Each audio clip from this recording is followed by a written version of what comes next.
ये है हमारे भारत के 3 अलग अलग मैप्स। क्या लगता है आपको इनमें से सही मैप कौन सा है? एक्चुअली ये तीनों मैप सही हैं, लेकिन अलग अलग समय के मुताबिक। पर आखिर कैसे? तो 5000 BC महाभारत युद्ध को 36 साल बीत चुके हैं, लेकिन अभी भी करोड़ों योद्धाओं के खून से कुरुक्षेत्र की धरती लाल है। लेकिन आज कुछ ऐसा होने वाला है जो केवल इतिहास ही नहीं बल्कि पूरी पृथ्वी का भूगोल ही बदल देगा। ऐसा कुछ होने वाला है और वो भी भगवान श्री कृष्ण की दुनिया द्वारका में। एक ऐसी दुनिया जो चारों ओर से बड़ी बड़ी दीवारों से, कई बड़ी सेनाओं से और खुद भगवान कृष्ण की सुरक्षा में है। आज ये दुनिया पृथ्वी के नक्शे से हमेशा के लिए गायब हो जाएगी। अचानक से पूरी पृथ्वी पर एक तेज भूकंप आता है और द्वारका भगवान कृष्ण की हर याद और हर आखिरी चीज के साथ समुद्र में समा जाती है, और जिसे हम आज भी समुद्र में डूबा हुआ देख सकते हैं। इस घटना के बाद भारत का मैप अंतरिक्ष से कुछ ऐसा दिखता है। लेकिन वेट, इसमें ये जमीन का जो इतना बड़ा सा टुकड़ा दिख रहा है,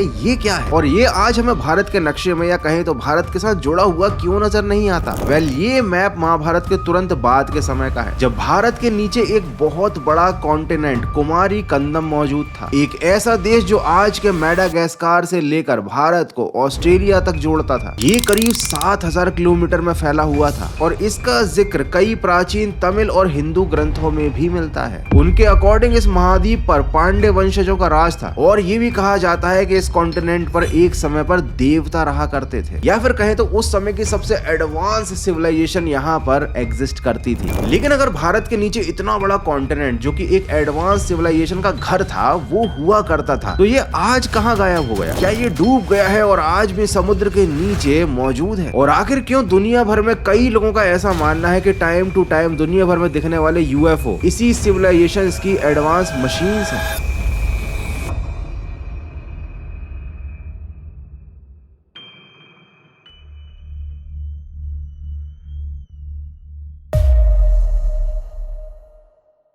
साल है 2004। कन्याकुमारी के पास एक छोटा सा तटीय गांव। सुबह सुबह ज्यादातर लोग अभी सो रहे हैं। कुछ मछुआरे नदी के किनारे अपने जाल को तैयार कर रहे हैं। एक छोटा सा लड़का जिसका नाम था अरुल, वो अपने दादा के साथ समुद्र के किनारे खड़ा है। तभी समंदर अजीब सा बिहेव करने लगता है। लहरें जो हमेशा आगे टकराकर वापस पीछे चली जाती थी, वो अब आगे नहीं बढ़ रही बल्कि वो सीधा पीछे की तरफ जा रही है। पानी इतना दूर चला गया कि लोग भी सोचने लगे कि अरे ये बीच इतना बड़ा कैसे हो गया। सभी लोग भागकर इस बड़ी हुई जमीन को देखने के लिए आ जाते हैं, जो कि समंदर का पानी अचानक पीछे चले जाने से बाहर आई है। और इस जमीन पर लोगों को दिखे बीच बीच में कुछ बड़े बड़े से पत्थर। ये पत्थर नेचुरली फॉर्म्ड नहीं थे, ये ब्लॉक्स थे, जैसे किसी बड़ी दीवार के टूटे हुए हिस्से हों। अरुल भी इस नजारे को देख ही रहा था, तभी अचानक से उसे अपने पैरों के नीचे कुछ महसूस होता है। एक बिल्कुल सीधी पत्थर की सीढ़ी जिस पर सी वीड उगाई है। थोड़ा और दूर एक कार्व्ड सा लायन जैसा शेप दिख रहा है, आधा रेत में दबा हुआ और आधा बाहर। और साथ ही थोड़ी दूर नजर आता है एक छोटा सा स्तंभ जिसका ऊपरी हिस्सा टूटा हुआ लगता है। ये नजारा देखकर अरुल के दादाजी का चेहरा सफेद पड़ जाता है। वो चिल्लाकर बोलते हैं, ये तो हमारा खोया हुआ देश कुमारी कंदम है। तभी अचानक पानी की तेज आवाज आती है। जो पानी पीछे हट गया था वो एक बड़ी सी सुनामी की दीवार बनकर वापस उन लोगों की तरफ लौट रहा था। कुछ ही समय में ये लहर किनारे पर टूट पड़ती है। लोग, बोट्स, घर और वो मिस्टीरियस दुनिया जो पानी से बाहर आई थी वापस समंदर में समा जाती है। अरुल के दादाजी भी उस सुनामी से खुद को बचा नहीं पाए, लेकिन किसी तरह अरुल ने अपनी जान बचा ली। और हमेशा उसके मन में उस मिस्टीरियस दुनिया की, समुद्र के नीचे छुपे स्ट्रक्चर, सीढ़ी और मूर्तियों के ख्याल आते रहते हैं। और साथ ही एक नाम उसके मन में हमेशा गूंजता रहता है जो उसके दादाजी ने आखिरी वक्त पर लिया था,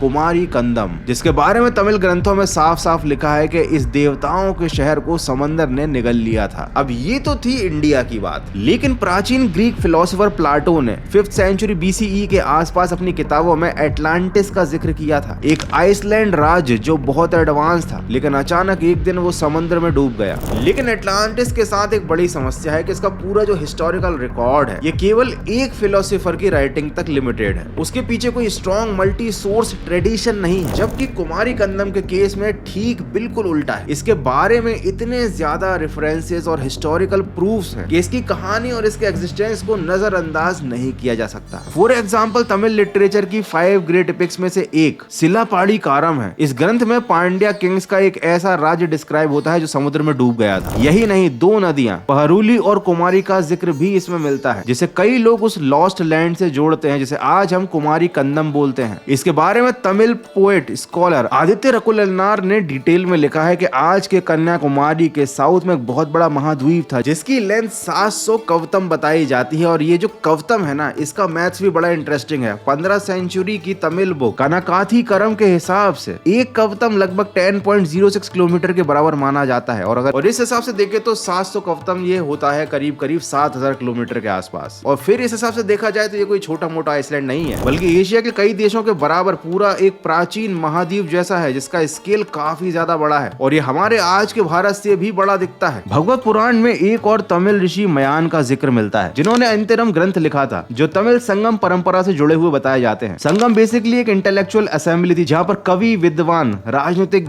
थिंकर, सोशल और साइंटिफिक माइंड्स बैठकर मिलते थे, डिस्कस करते थे। And according to Tamil tradition Kumari Kandam में ऐसे 3 संगम हुए थे। अच्छा, हो सकता है आपके दिमाग में सवाल आ रहा होगा, गौरव भाई ये जो लैंड था ये तो अब खो चुका है, समुद्र में डूब चुका है, तो लोगों को इसका नाम कैसे पता चला या फिर ये नाम कुमारी कंदम इसका कैसे रखा गया? तो एंशिएंट टेक्स्ट में इस लैंड को तमिल पीपल्स का राज्य या पांड्या किंग्स के राज्य के रूप में संबोधित किया जाता है। लेकिन ये जो नाम है कुमारी कंदम, इसका जिक्र 15वीं शताब्दी की किताब कंद पुराणम में मिलता है जो संस्कृत के स्कंद पुराण का तमिल वर्जन है। और इन्हीं लोक कथाओं में एक राजा परातन और उनकी बेटी कुमारी का जिक्र भी मिलता है। अब कुछ लोगों के अकॉर्डिंग इस जमीन का नाम उस प्रिंसेस मतलब उस कुमारी के नाम पर रखा गया है, जबकि कुछ लोगों का ऐसा कहना है कि उस जगह पर कुमारी नाम की एक नदी बहा करती थी। खैर रीजन जो भी हो, एक चीज तो साफ है, या कहें तो हर चीज एक तरफ इशारा करती है कि प्राचीन काल में इंडिया के साउथ में पुरानी जमीन हुआ करती थी और उसका नाम कुमारी से जुड़ा हुआ है। अब बात करते हैं संगमों की, मतलब संगम्स की, जो इस कॉन्टिनेंट पर आखिरी बार हुए थे। तो तमिल टेक्स्ट की टाइमलाइन के मुताबिक फर्स्ट तमिल संगम लगभग 9000 BCE के आसपास शुरू हुआ, यानी करीब आज से 11000 साल पहले। ये संगम एक पुराने मदुराई नाम के शहर में हुआ करता था जो कुमारी कंदम के कैपिटल के रूप में डिस्क्राइब होता है। ये आज के जमाने वाला मदुराई नहीं है, तो नाम से कंफ्यूज मत होना। और ये जो बड़ा सा महाद्वीप है ना, इसको 49 रीजन्स में डिवाइड बताया गया। और सिर्फ इतना ही नहीं, कुछ ट्रेडिशनल लिस्ट के अकॉर्डिंग ये जो पहला संगम था ना, ये 4440 साल तक चला था, जिसमें 89 पांड्या किंग्स ने राज भी किया था। अक्कापुरुल जैसे टेक्स्ट में राजाओं के नाम तक लिस्ट किए गए हैं। मतलब तमिल कल्चरल मेमोरी एक अल्ट्रा लॉन्ग सिविलाइजेशन टाइमलाइन को प्रिजर्व करने की कोशिश कर रही थी, जिसमें एक लैंड, एक लैंग्वेज और उस जगह पर चले हजारों साल के शासन की जानकारी है। अब देखो, हो सकता है तुम्हारे मन में भी ये बात आ रही हो और ये एक जेन्युइन क्वेश्चन भी है कि ये सब कुछ जो भी चीजों का डिस्क्रिप्शन मिल रहा है ये एक्चुअल में हमारी हिस्ट्री है भी या नहीं। मतलब क्या ये कहीं केवल एक सिंबॉलिक पोएट्री मात्र तो नहीं? तो चलो जरा साइंस की नजर से भी जान लेते हैं और देखते हैं इस जमीन के एग्जिस्टेंस के कुछ रियल प्रूफ्स। देखो, सवाल ये आता है कि 19वीं और 20वीं शताब्दी के जो मॉडर्न लोग थे उन लोगों ने इस खोए हुए आइलैंड को या फिर कहें तो कुमारी कंदम को इतना सीरियसली लेना कब से स्टार्ट किया? तो यहाँ पर एंट्री होती है एक कॉन्सेप्ट की, जिसे कहा जाता है लुमेरिया। ईयर 1864 में ब्रिटिश जूलॉजिस्ट फिलिप स्केल्टन ने मैमल्स ऑफ मेडागास्कर नाम का एक पेपर पब्लिश किया। उन्होंने एक चीज नोटिस करी कि इंडिया और मेडागास्कर के जो मैमल्स हैं, स्पेशली लैमर्स, ये एक दूसरे से काफी ज्यादा मेल खाते हैं। और वो जो समय था ना, तब टेक्टोनिक प्लेट्स का मॉडर्न कॉन्सेप्ट उतना ज्यादा नहीं चलता था। तो स्केल्टन ने सोचा कि अगर मेडागास्कर, इंडिया और ऑस्ट्रेलिया के आसपास कुछ स्पीशीज इतनी सिमिलर हैं, तो इन सबके बीच एक टाइम पर हो ना हो एक बड़ा सा लैंड ब्रिज या फिर कोई ना कोई कॉन्टिनेंट जरूर मौजूद होगा। और ये जो हाइपोथेटिकल लैंड थी ना, जिसकी कल्पना की गई थी कि ये हुआ होगा, इसे कहा जाता है लुमेरिया। और जब इन सारी चीजों से जुड़े हुए ब्रिटिश रिसर्चर्स तमिलनाडु आए, तब उन्होंने यहाँ के local folk songs, oral tradition, यहाँ के काव्य और ग्रंथों में एक डूबी हुई जमीन का जिक्र सुना। और उसके बाद 19th और 20th सेंचुरी के तमिल हिस्टोरियंस ने एक बोल्ड स्टेप लिया। उन्होंने लुमेरिया मतलब एक साइंटिफिक हाइपोथेसिस को कल्चरल मेमोरी यानी कुमारी कंदम के साथ जोड़ दिया। और इस नैरेटिव ने जन्म लिया कि इंडियन ओशियन में जो लुमेरिया डूब गया था ना, वो ही एक्चुअली तमिलनाडु वाला कुमारी कंदम था। तमिल सिविलाइजेशन दुनिया की सबसे पुरानी, सबसे एडवांस सिविलाइजेशन में से एक थी, जहां से बाकी कल्चर्स फैले थे। अब ये जो पूरा कॉन्सेप्ट था ना, ये साउथ के पॉइंट ऑफ व्यू से था, लेकिन इस कहानी का एक पहलू और भी है। रिकॉर्ड्स के अकॉर्डिंग ओरिजिनल तमिल टेक्स्ट के मुताबिक पांड्या किंग्स ने कुमारी कंदम पर हजारों साल तक रूल किया। 3 संगम यहाँ पर हुए, फिर जल प्रलय में ये जगह डूब गई, लोग माइग्रेट हो गए, और जब ये कहानी ना लुमेरिया के साथ जोड़ दी गई तो ये एक अलग ही लेवल पर चली गई। कुछ लोगों ने तो यहाँ तक क्लेम करना शुरू कर दिया कि इंसानों के जो पहले वंशज थे वो अफ्रीका में नहीं बल्कि इसी लॉस्ट लैंड कुमारी कंदम से निकले थे, और यहीं से इंसान पूरी दुनिया में स्प्रेड हुए थे। ये मैं नहीं कह रहा, ये उस टाइम के बहुत सारे लोगों का क्लेम था। मत्स्य पुराण, गरुड़ पुराण जैसे टेक्स्ट में दक्षिण की तरफ स्थित देश, समुद्र में डूब चुकी भूमि जैसे हिंट्स मिलते थे। चाइनीज क्रॉनिकल्स में एक मेरू टाइप माउंटेन का जिक्र मिलता था जहां से कुमारी, पेरू और पहरुली जैसी नदियों से निकलने की बात सामने आती थी। साथ ही गोल्ड माइंस का डिस्क्रिप्शन भी मिलता है। कुछ ट्रेडिशनल अकाउंट्स के मुताबिक पांड्या किंग्स चाइना से लोग बुलाकर इन माइंस में काम करवाते थे, यानी ये जगह थी ट्रेड और माइग्रेशन का एक बहुत पुराना नेटवर्क। ग्रीक डिप्लोमेट मेगास्थेनेस जो कि मौर्य काल में इंडिया आए थे, उन्होंने अपनी किताब इंडिका में टैप्रोबेन का जिक्र किया है जो यूजुअली एंशिएंट श्रीलंका माना जाता है। उनके अकॉर्डिंग भारत और टैप्रोबेन के बीच में एक नदी पोरुनाई है और ये नदी इंडियन ओशियन में गिरती है। साथ ही ये जो इलाका है ना, ये जो रीजन है, इसमें बहुत सारे हॉटस्पॉट भी हैं, वाईफाई वाले नहीं। हॉटस्पॉट मतलब ऐसी जगह है जहां से इतिहास निकलकर सामने आ रहा था, जैसे कि राम सेतु, जिसे अंग्रेज एडम्स ब्रिज बुलाते थे, जिसे नासा के सैटेलाइट इमेजेस ने स्पेस से बहुत क्लियरली दिखाया है। कहा जाता है कि एक्चुअली में श्री राम सेतु इंडिया को श्रीलंका से ही नहीं बल्कि इस कुमारी कंदम से भी जोड़ता था, और रावण की जो लंका है वो आज का श्रीलंका नहीं बल्कि उस समय की वो पुरानी कुमारी कंदम नाम की जगह थी। तो आखिर इस कुमारी कंदम का चक्कर क्या है, मतलब ये एक्चुअली में हिस्ट्री है, इसके बारे में जो बातें कही जाती हैं वो सच है, या फिर ये प्योर प्राइड मिथ है, या फिर है distorted memory of real drowned worlds. और ये समझने के लिए हमको पता लगाना पड़ेगा कि एक्चुअली में जमीन के साथ हुआ क्या था। तो इस रहस्य का पर्दा उठाने के लिए हमें चलना पड़ेगा दुनिया के सबसे आखिरी आइस एज के समय। लास्ट ग्लेशियल मैक्सिमम लगभग 20,000 साल पहले था। धरती पर बर्फ की मात्रा उस समय बहुत ज्यादा थी और इस वजह से सी लेवल काफी नीचे था, करीब 120 मीटर करीब नीचे। मतलब आज के जो कोस्टल प्लेन्स, शैलो शेल्व्स और रिवर माउथ जो है, जो पानी के नीचे हैं, वो एक समय पर खुले लैंड थे। जैसे जैसे गर्मी बढ़ती गई, बर्फ पिघलती गई, पानी समुद्र में मिलता गया, समुद्र ने चीजों को डुबाना शुरू किया और अब जो सी लेवल है वो एक रिलेटिवली स्टेबल लेवल पर है। धीरे धीरे बढ़ रहा है बट उसका अंतर इतना पता नहीं चलता। बे ऑफ बंगाल और इंडियन ओशियन के मैप्स दिखाते हैं कि तमिलनाडु के साउथ, श्रीलंका के आसपास और अंडमान के रीजन में कई शैलो प्लेटफॉर्म्स हैं जो एक वक्त पर सरफेस हुआ करते थे। इन्हें कहा जाता है सबमर्ज कॉन्टिनेंटल शेल्फ्स या ड्राउन्ड रिवर वैलीज। अब एक कॉमन सेंस की बात सोचो कि हजारों साल पहले जब किसी ने एक देश को या कहें किसी ने अपने गांव को, खेतों को, महलों को धीरे धीरे समुद्र में डूबते देखा होगा, तो वो उस चीज को कैसे डिस्क्राइब करेगा, वो उसको किस तरह से लिखेगा? वो ऐसे लिखेगा क्या कि due to global warming sea level बढ़ गया जिसकी वजह से हमारी सिटी या कहें तो हमारा विलेज डूब गया, या फिर वो सीधी सीधी लिख देगा कि हमारा गांव या कहें तो हमारा शहर जो था वो जल प्रलय में डूब गया।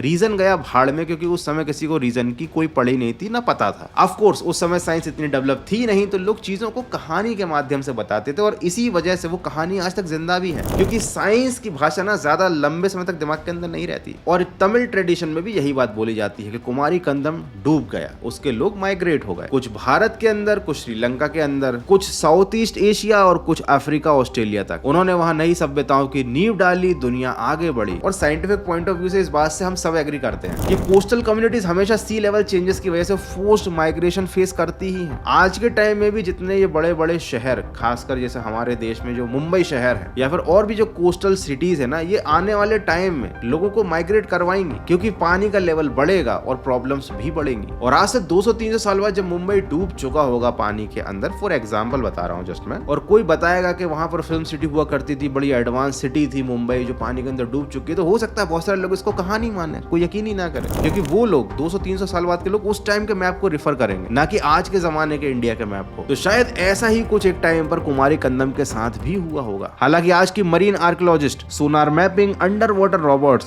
सेडिमेंट कोर्स और सैटेलाइट ग्रेविमेट्री के थ्रू इंडियन ओशन के फ्लोर को डिटेल में स्कैन कर रहे हैं और किसी को अभी तक कोई लॉस्ट कॉन्टिनेंट विद सिटीज तो नहीं मिला, लेकिन ड्राउन्ड रिवर चैनल्स, पुराने शोर लाइन्स और कुछ पॉसिबली मैन मॉडिफाइड स्ट्रक्चर्स के हिंट्स जरूर मिलते रहे। राम सेतु इसका सबसे बेस्ट एग्जांपल है, लेकिन सच्चाई यही है कि अभी तक टेक्निकली किसी मैसिव मिस्टीरियस कॉन्टिनेंट की खोज हो नहीं पाई है, लेकिन इसकी मौजूदगी को भी कोई नकारता नहीं है। तो जो साइंस है उसकी भाषा में ऑफिशियल स्टेटमेंट क्या है इस कॉन्टिनेंट को लेकर? स्टेटमेंट ये है कि लैंग्वेजेस, मिथ्स, पौराणिक हिंट्स, फॉरेन क्रॉनिकल्स ये सब हार्ड प्रूफ नहीं है, लेकिन ये सब मिलकर एक पैटर्न जरूर बना देते हैं कि साउथ इंडिया और श्रीलंका के नीचे एक बहुत बड़ा कॉन्टिनेंट डूबा हुआ मौजूद है, जहाँ पर जमीन भी थी, राज्य था, लोग भी रहते थे, जो अब समुद्र के नीचे डूबा हुआ है, ठीक द्वारिका की तरह, जिसको लोग तब तक मिथ मानते थे जब तक कि उसकी खोज नहीं हो गई और जब तक कि उसके असली सबूत लोगों के सामने नहीं आ गए। तो कुमारी कंदम की कहानी के चाहे कितने ही सबूत दे लो, चाहे कितनी ही पौराणिक कथाएं सुना लो, चाहे कितने ही एंशिएंट रेफरेंसेस दे दो, इसे तब तक लोग मिथ मानेंगे जब तक कि इसके एक्चुअल प्रूफ लोगों के सामने नहीं आते। लिटरली मुझे तो पूरा यकीन है कि आने वाले टाइम में इसकी खोज तो हो ही जाएगी। तुम्हें क्या लगता है मुझे कमेंट करके जरूर बताना। एंड लिटरली इन सारी चीजों के बारे में पढ़कर, जानकर, वीडियो बनाते टाइम रिसर्च करके मुझे एक चीज तो समझ में आती है कि वक्त बदल रहा है, दुनिया कितनी तेजी से बदल रही है। जो सिविलाइजेशन पहले एडवांस थी अब एग्जिस्ट नहीं करती है, जो लोग थे वो चले गए, जो दुनिया थी वो डूब गई, और वक्त के इसी सफर में हम और आप भी कहीं खो जाएंगे। तो जितनी जिंदगी मिली है इसको खुलकर जी लो, क्योंकि ग्लोबल वार्मिंग बड़ी तेजी से बढ़ रही है और समुद्र का लेवल भी।